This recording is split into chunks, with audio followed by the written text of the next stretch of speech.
I am Rebecca from ChemKnits, and today we are going to go back to my roots and dye some yarn with food coloring. However, I'm not going to reach for one of my old favorites, which include like KoolAid, the Wilton Colorite Food Coloring Performance System, or even Wilton's Violet Icing Color. We are going to use some powdered food coloring that I believe I have only ever used once. And we're going to try to dye some yarn on the countertop. I believe that the only other time I have used this food coloring powder before was to do some immersion dyeing on the stovetop, and I believe I tried all 7 of these colors on one skein of yarn. I want to quickly pop in and give a huge shout out and thank you to today's lab partner, Lyle J. Lyle, thank you so much for being my lab partner for today's episode of Dyepot Weekly. And if you at home would like to learn more about how you can become a lab partner, go and check out the listings in the ChemKnits Creations Etsy shop. And now back to the powdered food coloring. Now, the powdered food coloring is intended to be used in chocolates, in candy, and other places where you wouldn't otherwise be adding water. Because if you're going to add a drop of liquid food coloring or even gel food coloring to a candy, that would change the texture. And so one of these powders might not change the texture in the same kind of way. Now the pigments in all of these colors, I believe, I'm like scanning the things quickly, are the lake versions of the food coloring molecules that we know and love, that we've used many times before. So like blue 1, yellow 6, red 40. I'll be honest, I don't know much about the lake form of food coloring, except I know that this is the type that's used when the pigment is going to be more of a solid and then maybe dispersed throughout whatever it's used for dyeing, instead of dissolving it in a liquid. But I do know that I've used lake versions of food coloring to dye yarn in the past. We've used some like colored dusting and other like quote edible glitter. Those have had lake forms of pigments, I believe, in the past. So there's no doubt, because we've used them also, that these will work. I wonder if someday how well they might work compared to KoolAid. But that's an experiment we can try at another time. Today, I think we're gonna play with 3 colors, unless I decide to add some more in later. But we're gonna do the black, purple, and red. The red because unless it's made out of cochineal, which I don't think I have the label for that one, so it probably is just red 40 lake. The violet is likely a combination of red and blue, and then the black is probably a combination of multiple pigments, and so we're more likely to see breaking here than we are from the red. All of the tools and equipment I am using today are kitchen tools and equipment. Everything I'm using is food safe, and the zip tie on my yarn is brand new, and nothing I'm using has ever touched the commercial dyes that I use.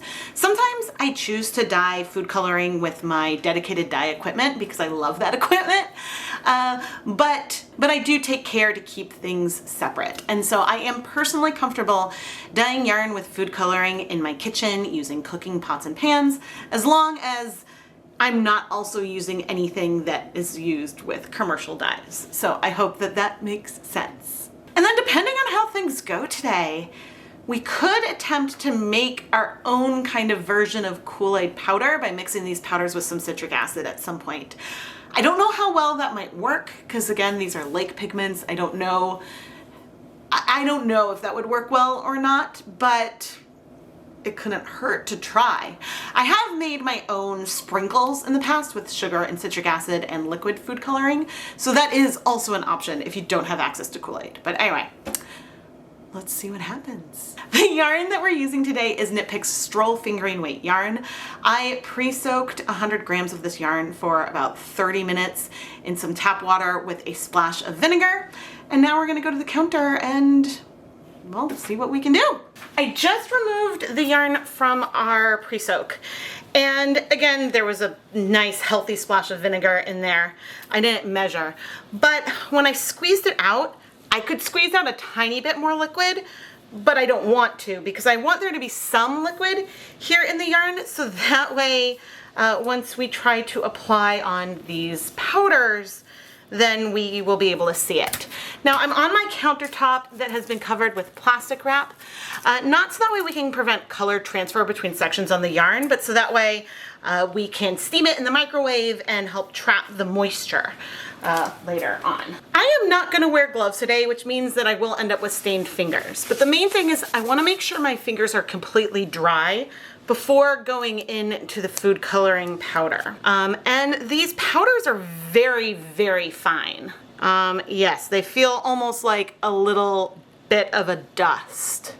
So if I come over to the yarn, yeah, but I can still basically speckle with it just by allowing little bits of it to fall onto the yarn. The question will be ultimately how quickly does the color soak into the yarn, and then of course how quickly does it strike to the yarn, because if the colors don't bind quickly then we might see a fair amount of spread. But so I'm going fairly all over with the purple, and you can see that my finger is fairly stained. I don't have a yarn mop with me today, so I'm gonna go and rinse my finger off and we'll see how much color is left once I do that. After washing my hands, I still have a tiny bit on my thumb. There's a little bit under my fingernail, I think, but otherwise it came off reasonably well. Looking at our yarn, it still looks to be like the powders are kind of sitting on the surface. It doesn't feel like they're soaking in. And if it feels that way later on, then we can always come and spray things with some water with vinegar. Let's go in with the black powder now. Now I did, right before starting to film this, go and look at the past version I did of this with the immersion. And that's when I saw that the color spread out a ton. We didn't end up with speckles. And the purple was not that pigmented. So we'll see what we get, if we end up with speckles or if we'll end up with something a little bit pastel. Now, I actually am impressed that the black on my hands looks black, and I think that last time the black on the yarn looked fairly gray. So we might have something that looks pretty cool that way. I forget how much this food coloring was. Editing Rebecca will pop it on the screen. The listing from 2017 is still available on Amazon. And don't worry, I will zoom you in a little bit so that way we can get a closer look as we go in with our red. And you know, it said that this was Red 40 Lake on one of the labels, but Red 40 is more, is it like a crimson? Maybe that whatever the lake process, like whatever makes that slightly different from the non-lake version of the food coloring, maybe that changes the hue of the pigment. But I will say there is a good contrast between the red and the other two colors. The purple and the black felt very similar. And so I could have gone for bigger clumps of the color. Right now, this is giving finer specks, at least at the moment, than even KoolAid would. KoolAid isn't always even this fine, but I'll wash my hands and then we'll take a closer look.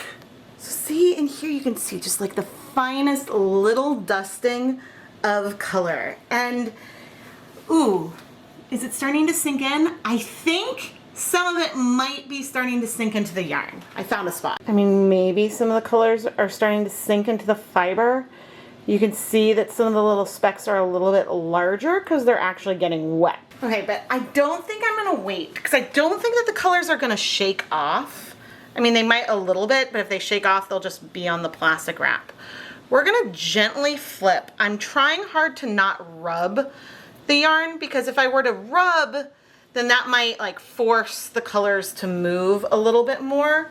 There'll be some added pressure on the yarn once we go and wrap it up to steam set.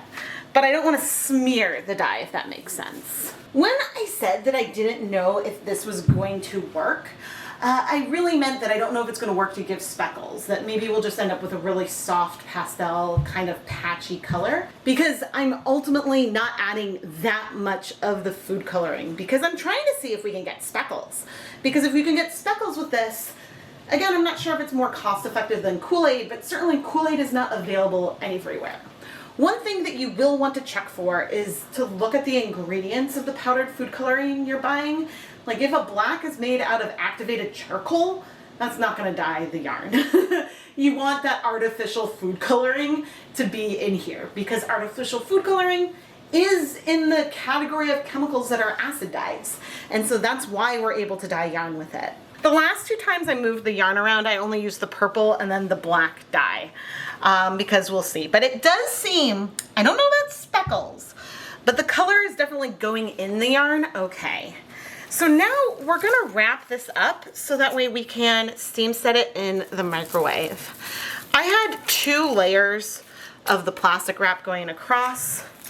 And now I'm going to roll this into a bit of a jelly roll. And so I am rolling this up so that way we can trap the steam inside. But zooming in on this a little bit, you can see a little bit of our little speckles, which is always a good sign. But this should be like nice and secured. I do have some other kinds of steaming situations. I suppose if I was going to dye a lot of yarn, I could have used a silicone cover to steam set this, but I did want to protect my countertop, and so that's why I used the plastic wrap.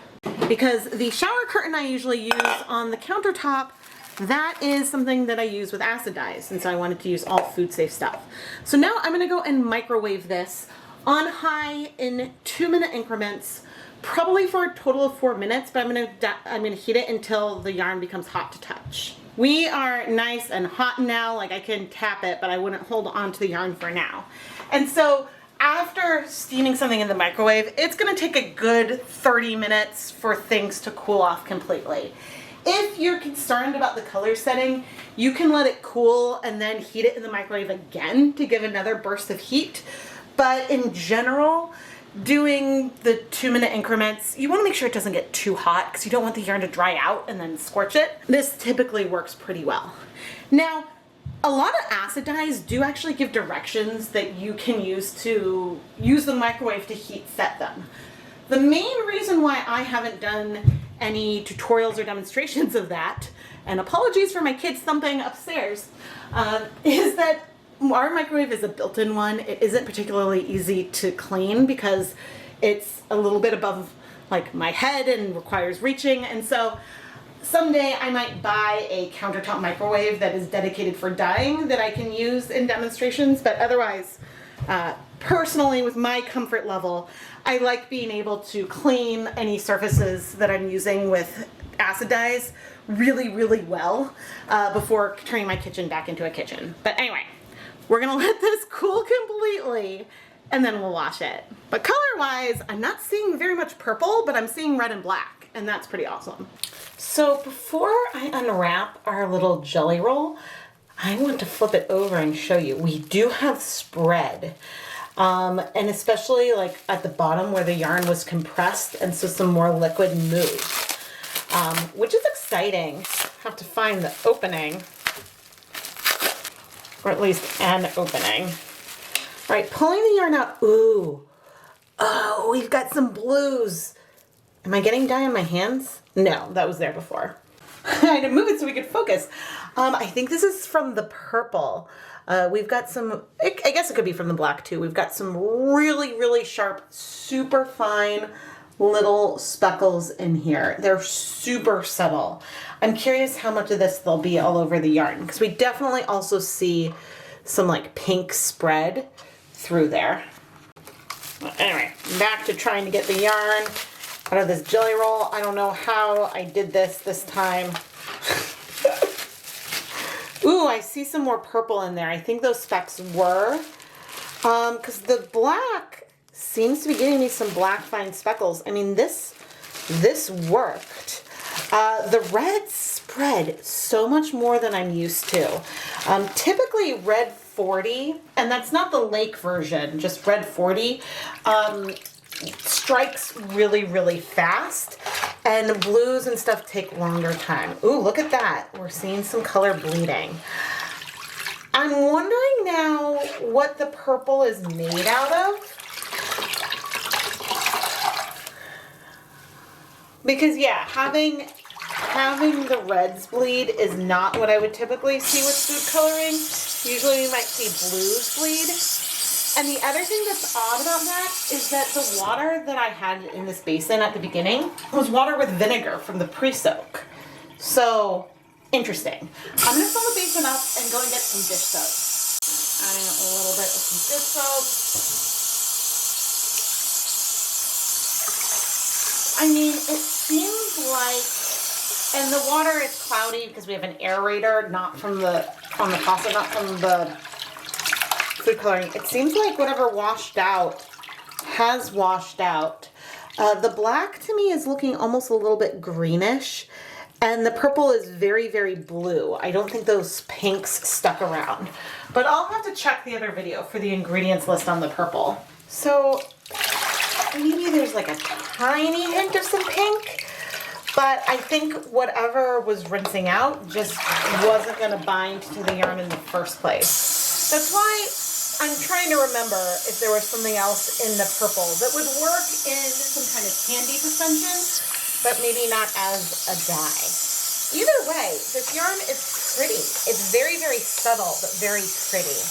But yeah, normally I wouldn't expect this much spread with the reds, but I do see red speckles in here. So I think if we were to mix, sorry, the faucet's up. I think if we were gonna mix these colors with citric acid powder, that might work well to both help spread them out, but also help them strike where you put them.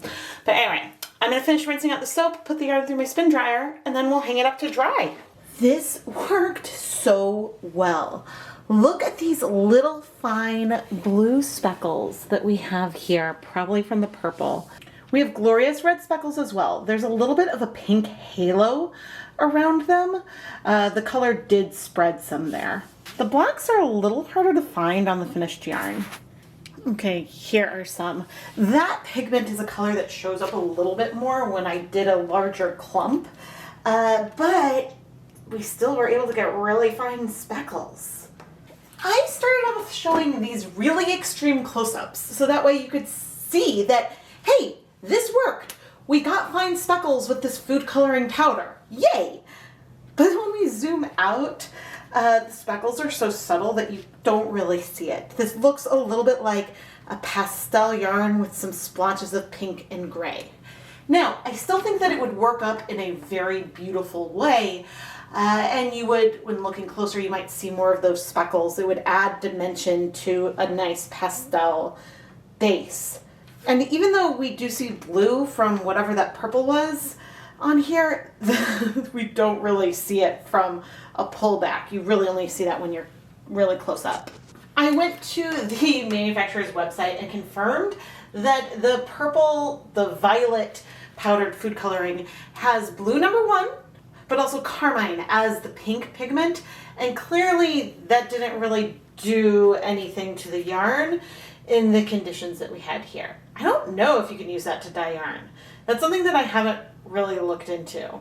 But it is a common, like, natural product pigment. But not all pigments are dyes. Lyle J, thank you so much for being my lab partner for today's episode of Dyepot Weekly. I really hope that you've enjoyed the video and that you will love your yarn. Lyle, thank you again for being my lab partner.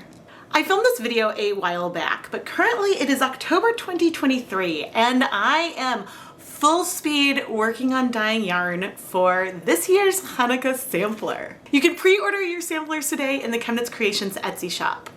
The Hanukkah samplers will have 10-gram mini skeins of yarn that are wrapped in 8 packages for you to unwrap and unbox while watching a new yarn dyeing video that'll come out every night of Hanukkah this year. The whole series is so much fun, both for you at home to watch the videos, but also if you order one of the sampler boxes so then you can open things up.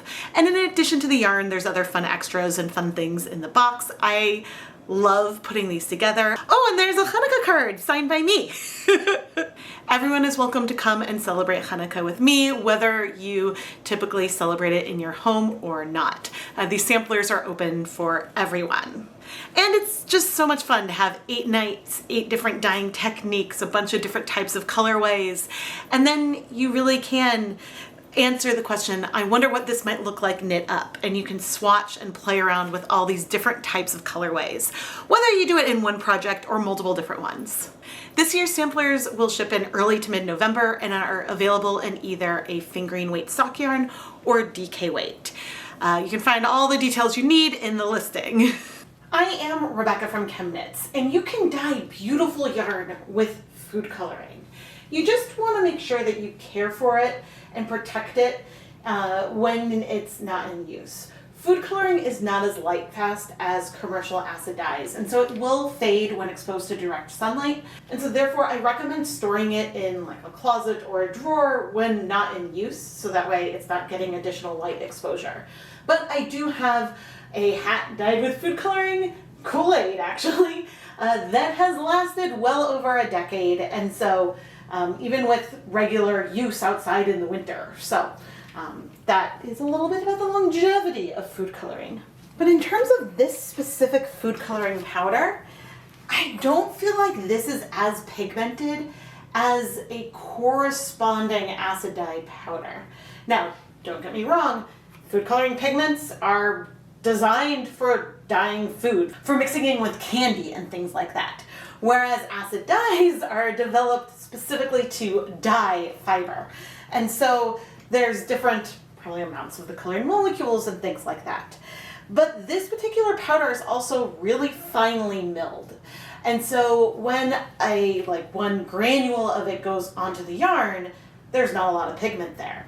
So I'm really wondering what would happen if I tried to sort of make my own type of KoolAid powder. And by that I mean taking just citric acid powder, which is milled a little bit thicker. It's a little bit grainier, sort of more like just white sugar. And if we were to mix that with some of the powder, we might be able to get darker speckles, because if the powder sticks to the citric acid, I don't know if it will, but if it does and coats that, each granule of powder that goes onto the yarn will have a little bit more dye in that spot. And then we'd also have the acid present to help the colors bind. So I don't know if this would work well with these powders or not. I have made custom food coloring sprinkles in the past, and I have videos on that you can go see for making your own sprinkles for dyeing yarn. But I wonder how well it would work with this powder, because KoolAid is already like a powder, but it's also not the lake form of pigments. So there's a lot to think about, and well, we have a lot to explore in the future. If you want more powdered food coloring videos, please subscribe, turn on notifications so you never miss a new video. And leave a comment below and tell me, yes, please try this. I feel like I haven't played with food coloring very much in a while, which makes me a little sad, because that's where I got my start. And yes, I'm attracted to the wider range of colors and pigments that are in acid dyes, but at the same time it's fun to go back and play with something that feels so familiar and so classic ChemKnits from so long ago. Oh my goodness. But one other note is that food coloring in some ways can be cheaper because you don't need to go and get dedicated dye equipment and all of that. But on the flip side, food coloring can be more expensive for the pigments themselves. Currently, this same set that I purchased back in 2017 is about $25 for 3.5 ounces of total pigment. And that's much more expensive than corresponding volume and weight of acid dyes. So my recommendations are that if you are interested in dabbling and playing with dyeing yarn with food coloring is a really great way to get started, to see if you enjoy the craft, to play around with different techniques, and to just dye at home in your kitchen with a low setup cost. But if you're interested in dyeing yarn in any greater kind of volume, then I recommend that you go find a dedicated dye pot and a respirator mask and start moving into more commercial dyes, because especially if you want to set up a shop. Now, in my shop, ChemKnits Creations, I do sell some yarn that I've dyed with food coloring, but I always indicate the type of dye used to dye the yarn in the listing. So that way you can see if it is a natural dye, if it's acid dyes, if it's food coloring, because some people have preferences one way or the other. But anyway, thank you so much for watching.